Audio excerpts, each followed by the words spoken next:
Hey, Hey, welcome back. welcome back. I'm Rosie Roeder, I'm plastic Andrea, surgeon, and I'm Andrea Spar, PA. and we are the Rejuveness Podcast. It We're feels being a so little, good to say that again.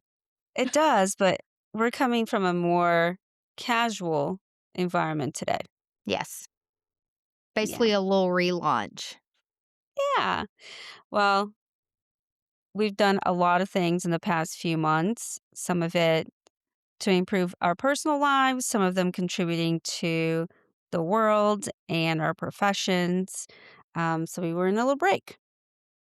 And we've missed you guys. The last 6 months have been a lot of chaos and things going on and rebuilding, but we're back.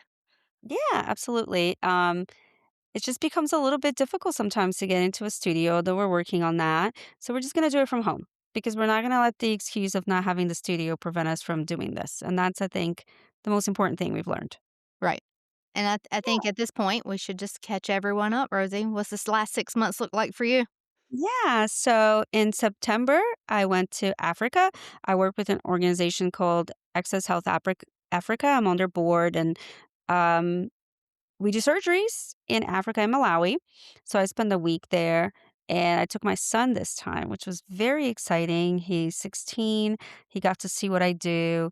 It was amazing to see him in that environment. I mean, he'd never done anything medical before. I taught him kind of how to like to scrub instruments and a little bit of basics of what that was. But Hmm. he got to circulate and help with many different things, talking to patients beforehand, gathering a history, and getting some data collection for the organization. And then he came in the OR just circulating and giving us instruments or sutures that we might need. And he learned so quickly. You know, Andrea's been in the OR, so she knows what it's like when you're operating and you decide you need a suture you don't have. So then you ask your circulator and they'll bring one. Right. Well, my son learned really quickly that if I asked for one suture, that I might ask him for that again in like a few minutes. So the next time he came around, he had sutures in his little pocket, scrub pocket. Oh, he was ready. Yeah, he was ready. And by the second day, he had in his pocket the three most common sutures that the surgeons, because there were more than Okay. one, wanted. He was so proud of it that he knew, and he knew what the suture names were, and I was just amazed at how quickly he learned that. So I asked him, "Now do you wanna be a doctor?" And he's like, "No. I can't stand for as long as you stand to do these surgeries." And I was like, "Okay." Oh, No, yeah. but he loved the international aspect of it, just seeing a different culture, different country, what they lack, what they have. And I thought that that was really cool. So I'm really glad that I got to share that experience. I think this was my fourth or fifth time in Malawi that he got to share that with me because he's been hearing since 2019, the first time that I went, that about the trip. And I'm glad that he did that. So that was one big thing that I did last fall. And then just working. It's been busy. A couple of my partners have retired. So that was kind of exciting. New influx, new people in the office, improving techniques. So I've been trying to do some cadaver labs and especially up my facelifting game and my facial aesthetics. Um, Working with some different surgeons, going to their offices, seeing how they do things so I can learn from techniques that I maybe had not been exposed to before. I also was a presenter at the women's plastic surgery meeting. I did a whole presentation on the business of plastic surgery, which was super well received, and I was really happy about that. 'Cause I was very anxious my first time doing a presentation like that for surgeons, for plastic surgeons and women surgeons. So that guess that's kind of where I'm at, the And professional realm. empowering everybody and giving back to the profession, though. Mhm. Yep. How about you? I know you have new endeavors that you started too. I have been deep in finishing my doctorate, basically. That been working Mhm. on that, and during that, I built out a platform which I am currently trademarking called Equity Under the Sun, and it is basically providing educational resources, educational pamphlets, especially for people in underserved communities just to talk about skin cancer for all types of tones and colors, because there's a lot of people out there that don't believe if you have darker skin, you can't get skin cancer, and Mhm. that's just not true. Right. That is not true. I see people with all skin tones and colors come with skin cancer and sometimes more advanced cancers because They're it's not diagnosed something. late.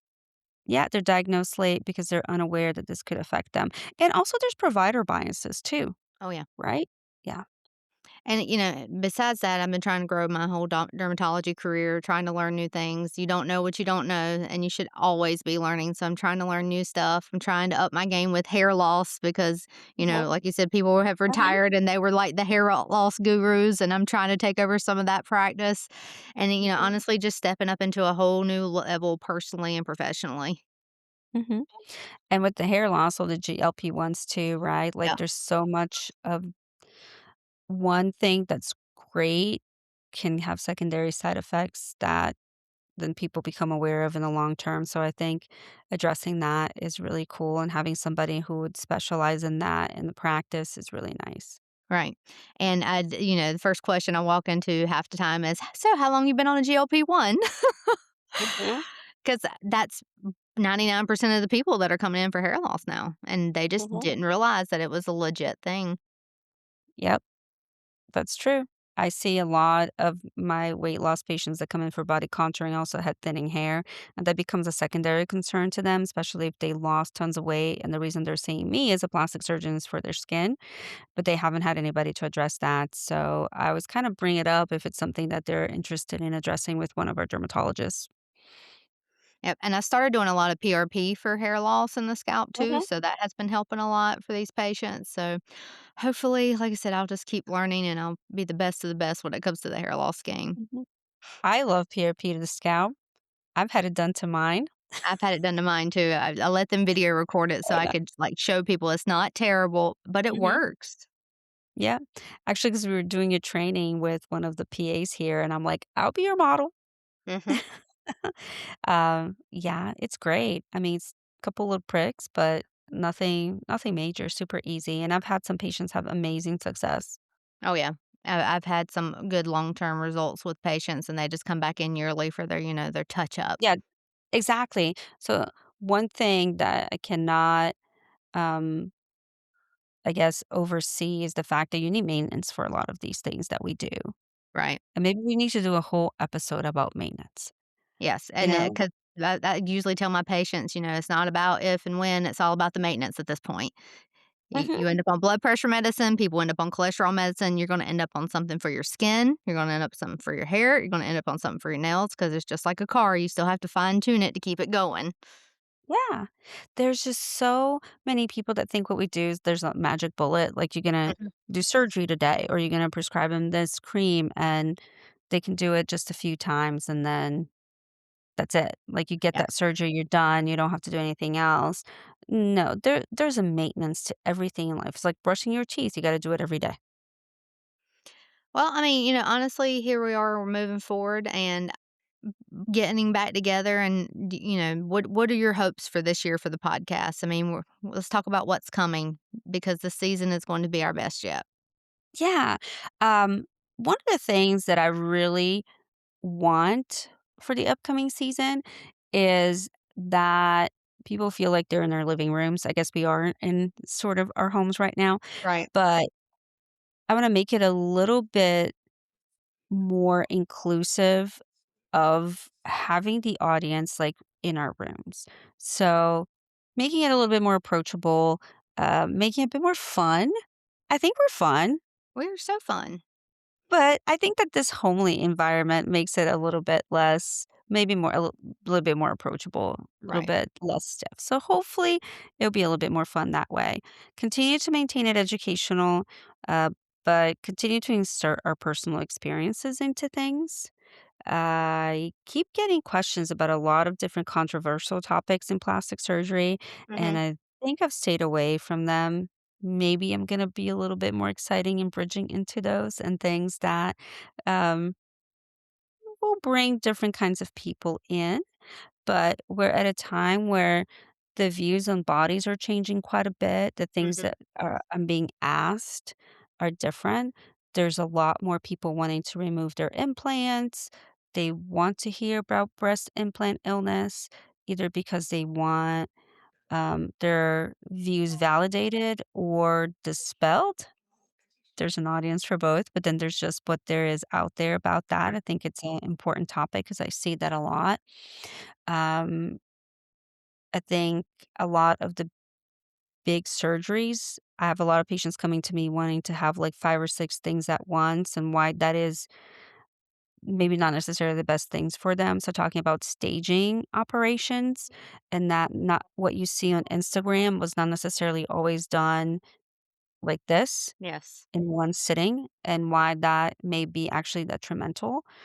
Because one of the things I have to fight mostly is that, can I do these 7 things at once? And I have to say no. And you eventually might find somebody that will tell you, yeah, yes, but is that the best thing? No, and then Um, I think a lot of people don't explain the safety of it too, like the safety concerns of being put to sleep that long and having that much stuff done. and I've had recently, I think because there was a recent death of a plastic Mhm. surgery patient elsewhere, and that became very popular, I think, on social media.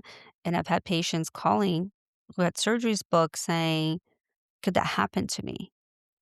And I think it's important for us to discuss safety and risk and what kind of risk threshold you have for something that's purely elective Right, to be done. and I think, we're good about explaining risk versus benefits to our patients, but I think Mhm. a lot of the times it goes through one side and out the other because they're just so happy that they're gonna have something done. So it's just Yeah. reiterating it to them multiple Mhm. times. Yeah.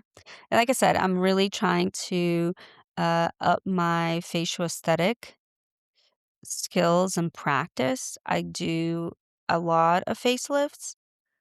I just never think that I do perfection, Mhm. but I'm always chasing it, and I think that that's exciting. Um, but I think I really wanna come and talk about the different techniques and why there are so many, and why there's a better fit for each individual, and that you don't necessarily always need to have this buzzword. I Right. also think it's very interesting how people keep on trademarking their name attached to a facelift technique. Mhm. So I wanna talk about whether or not you should be chasing that Instagram look, or do you fly and pay hundreds of thousands of dollars to someone, or can you get a decent facelift near you? And how do you go finding that? Right? Like, how do you find a person that's ideal for you? I don't think we talk about that enough on the aesthetic realm. Or even what questions to ask that provider about their ability to do that specific technique. Right. You know, is the better technique just technique A, or is it technique A because it's in this person's hand, and technique B will be just as good Right. on someone else's hands? And I think when Kris Jenner had her facelift and people found out it was not a deep plane facelift, they were like, "Wow, I thought that was the only good one." Right. Right? But there's tons of good techniques out there, and it's all about upping what you're doing. I think you constantly look for growth for people who invest in themselves, Mm. and honestly, who never think they're good enough. Right. You know? Because if you think you're good enough, then that Right. meant you think you have nothing else to learn. I'm I don't think I will ever be that person. I'll always keep chasing something else, and I'm constantly always chasing something. And So, I think we're fighting the illusion of social media too, like you said, there's yeah. so many people on there, like, it's snap your fingers and it's done. Mhm. Yeah. That magic bullet concept. Um, and people are becoming a little bit more educated, but how that education can get in your way sometimes, you Definitely. know? Yeah. Constantly spending most of your time dispelling rumors of people that are really good marketeers. Well, one thing that I'm excited about us getting some guests on this season. We're talking Mhm. experts, real conversations, perspectives beyond just the 2 of us so people can actually see how our Rejuveness podcast is going to expand. Mhm. I think that's important because, like I said, we both don't know everything. Correct. And I guess we're humble enough to know that we don't know everything. So we want people to have access to the best information. And that information can come from other sources and where we can learn. Because this is a platform for both of us to learn. I learn a lot from Andrea, and she's like, I have a wealth of people who would like to come to the podcast and be guests. And I have people to approach me as well. Um, and we want those voices to be heard just as much as ours so that all of us are constantly learning. Right. And, just creating that space where we can talk about the things that people are actually thinking, but not always saying. Mhm. Yeah. Mhm. Yeah. I totally have a problem with that. I almost say everything that other people are thinking and not saying. Right. Correct. Let's We've just got put to it be like the that. voices for them, Sometimes you're non just the bestest. scripted and unfiltered. Yes, non-scripted and unfiltered. Yep. So, what germ topics do you think you wanna address this year? I think the big thing that I want to address this year is basically eczema, psoriasis, a lot of the rashes that we didn't get to last year. I know we talked about Mhm. acne and hormonal things, and we talked about surgery and what products we liked. But again, I want to hit skin cancer a little harder because I think for some Okay. people, they don't think it's actual cancer. They're just like, oh, I just had a melanoma. And I'm like, oh, you really had a melanoma. Um, but even just kind of getting back into the game of what you're looking at your skin, why it acts crazy in North Carolina when our weather's changed 16 times in 1 week. I always tell my Mhm. patients, North Carolina has its own seasons and we go through 27 seasons in a week and your skin can't keep up because the first thing they say is, my skin's never been like this. Well, your skin's never Mhm. been this old either. So the concept of as our skin changes as we age is another thing that I kind of want to add in as well. Mhm. Great. That's cool. Um, I was thinking what plastic surgery topics we could add, and I really wanna talk about some minimally invasive techniques and why we've still keep some and why we've abandoned others, like threads and lasers, Yep. and microneedling, and what the difference between those are and what you can expect. And the penetration of the actual skin, what depth it gets And down to, what mhm, changes you can expect. Yeah, yeah, because and for lasers are a what big thing right now. they are, and what skin types are adequate with which type of lasers we are looking at, because I think that's sometimes a difficult conversation to have because some lasers are applicable to all skin types and others are not, and why that is. Yeah, and then So some can actually make conditions like melasma worse, and people don't know that. mhm, and again, that it's not for most of these lasers just a one-off. Mhm. There's a certain amount of them that you have to do, and then there's the maintenance that comes afterwards, with them. So I think we got some big topics coming up. We've got guest speakers. We've got an expansion of the Rejuveness podcast from our own homes versus being in a studio. It's just going to be more of a relaxed, chilled environment this year. Yep, and maybe we can do a live one at one point and have people come and interact and ask live questions that we can answer.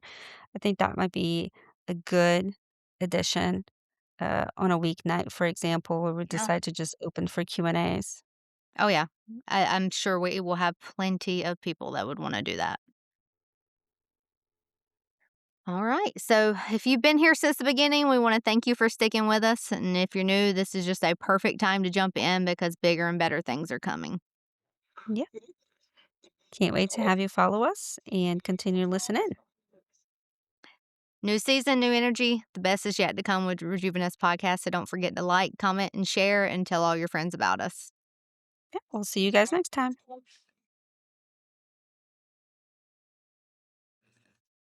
All right. 20 minutes.